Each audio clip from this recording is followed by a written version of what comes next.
Vijana wametakiwa kutunza rasilimali za michezo ili kukuza vipaji vyao. Hayo yameelezwa na Mheshimiwa Sadifa Juma Hamisi, mbunge wa jimbo la Donge, wilaya ya Kaskazini B, mkoa wa Kaskazini Unguja, katika fainali ya mpira wa miguu uliohusisha timu mbili kati ya Radi na Kitamu, kama hapa anavyoeleza. Tukizungumza utekelezaji wa ilani ya CCM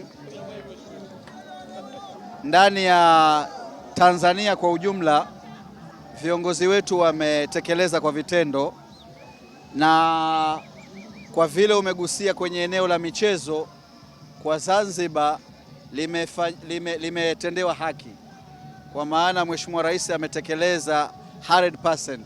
Kwa mfano ukienda uwanja wa mpira pale wa Amani, uwanja mpya wa kisasa, ukija kila wilaya imetengenezwa viwanja vya michezo vya kisasa kabisa.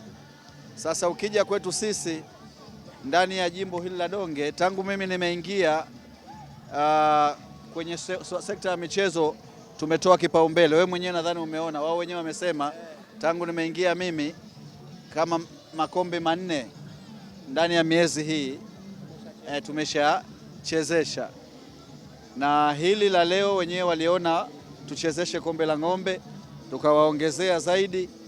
Kwa hiyo mimi niseme tu awamu hii wananchi wa jimbo la Donge, kila sekta, huu bunge wangu mie ni wa kwao, watakachokitaka ndicho tutakachokifanya.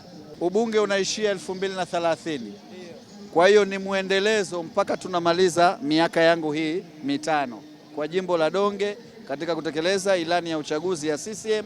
Basi ni muendelezo mpaka nitakapomaliza ubunge wangu.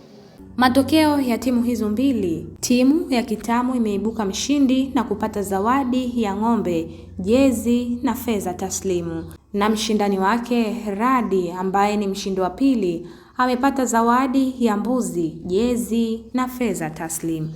Kutoka hapa Zantime Media, mimi ni Warda Hamid. Usisahau kusubscribe, kulike, kucomment pamoja na kushare.